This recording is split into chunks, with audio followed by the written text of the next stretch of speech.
You see this in the rookie in the workplace when they're trying to understand the workplace. They just kind of get the broad strokes. You see it with a baby. When the baby learns the word cat, everything is a cat. They'll look at a table and say cat.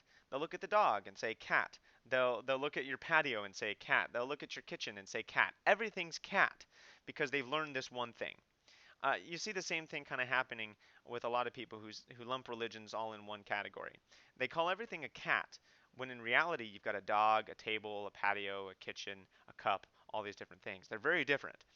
But because they don't know very much about a cat, they just know the word cat, they tend to call everything cat for a while. I think that's what we generally see when we see people discussing religions, particularly when they lump them all together. Because we live in a religiously illiterate society.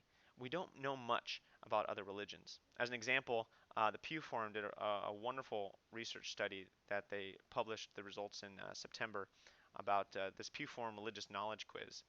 And everyone was talking about how, atheists, Mormons, and Jews scored highest on this test. There was a kind of a quiz on religious knowledge, and there were 32 questions on religious knowledge, and atheists averaged 20.9 correct answers out of 32. And I think Mormons did 20.3 and Jews 19 point something or somewhere in that area. And everyone was talking about, oh, atheists know more about religion. That's so great. All these other religious people, they don't know anything. But in reality, if you're to do the math, 21 questions right out of 32 is is a D.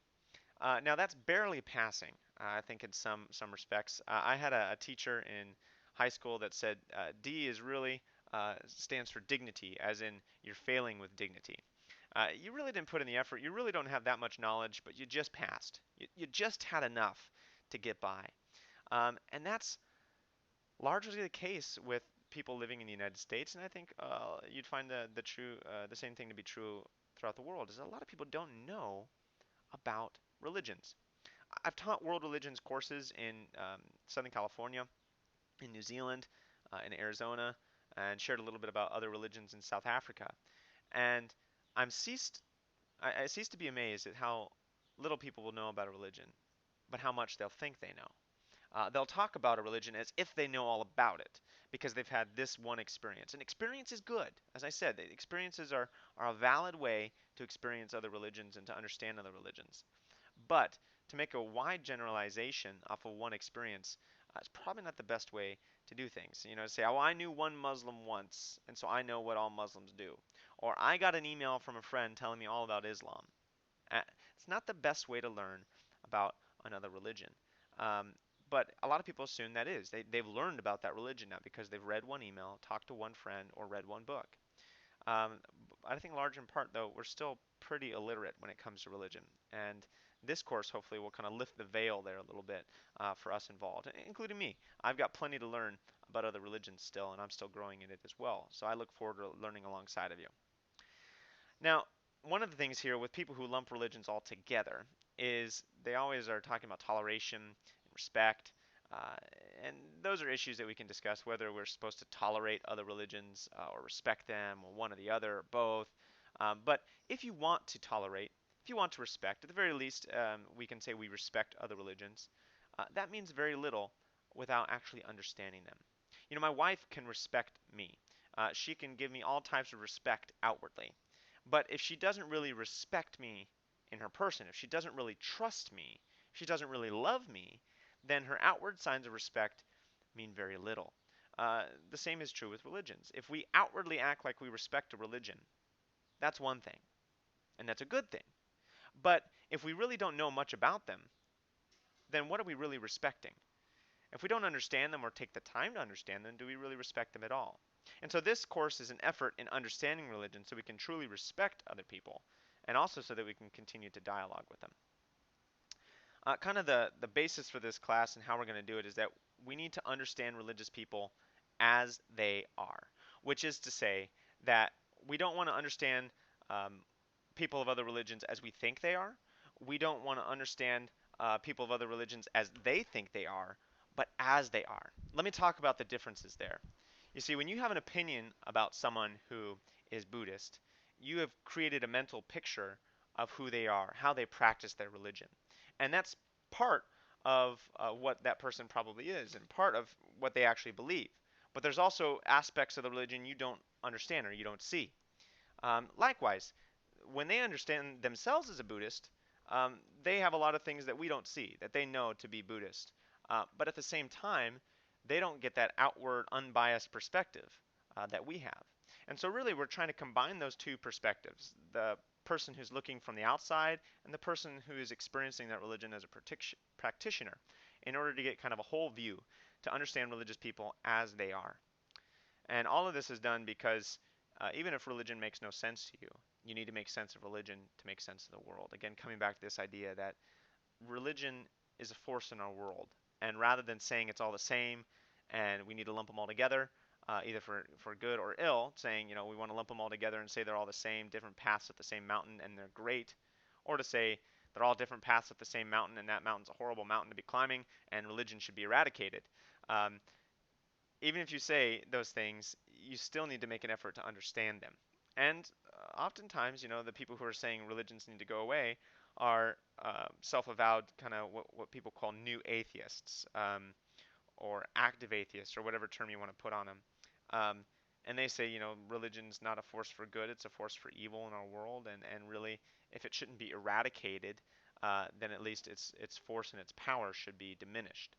Um, they're making good efforts to understand religion. They scored highest on the Pew Forum Religious Knowledge Quiz, but they still don't know enough.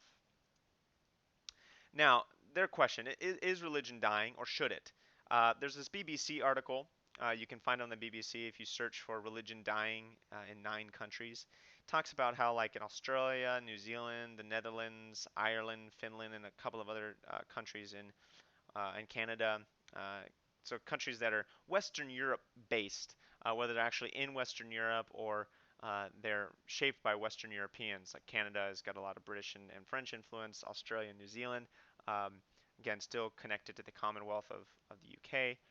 Um, religion is dying there, and some forecasters are saying it's going to die within 25 years. Now, I can see that happening, that secularism, not only at the political level, but in the personal level, is on the rise. I lived in New Zealand for a year and a half and saw that firsthand. Um, but that's one question. Is religion dying? Yes, in certain places. But in other places, say in Africa or South America or even here in the United States, we're seeing a growth in religion. Now, not necessarily a growth in traditional religion or a growth in Christianity, but a growth in religion. So you're seeing Islam is on the rise, or maybe Hinduism is having its own renaissance in India.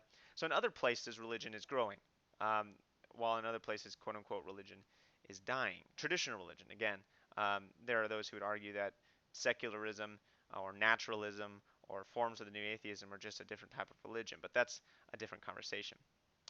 Again, they're questioning whether or not religion is toxic or tonic when they start asking whether or not religion should exist or it should die or it shouldn't die. And these are the questions of what they call the four horsemen of the new atheism: Richard Dawkins, Daniel Dennett, Christopher Hitchens, and Sam Harris, 3 Brits and an American. And they would say that religion is toxic. And they're trying to say that religion's not a force for good, but a force for evil. And they have an opinion. We'll talk more about this when we talk about atheism later on in the course. But it's at least good to know that as we're studying religion here in this class, we're going to say, I think we're going to assume that it is a tonic. Now, many of our students are Christian and from a Christian background, and they're going to say, well, we want people to be Christian. That's the religion we want them to have. And that's all fine and good, and that's part of Christian witness and the Christian mission in the world is to share Christianity, more importantly, share Christ with other people. But I think I'm of the opinion that religion is generally a good thing, and that it's a beneficial thing, and that I would rather have someone who has a faith in something or has a belief in something than a belief in nothing at all. I shared in class that an agnostic is sometimes the hardest person to talk to because um, I've had agnostics, and this isn't true for all agnostics, but for some, you talk to them and you say, this is what I believe, and they say, yeah, that's possible. And then you say, well, this is what others believe, and I don't believe that's right. And they say, yeah, that's possible. So they're kind of unsure, and so there's neither hot nor cold, and so it's kind of difficult to have that beneficial argument with them when they're all kind of going, you may be right, you may be wrong. So I'm always of the opinion that religions are a good thing. They're a positive force in the world, and we want to look at them as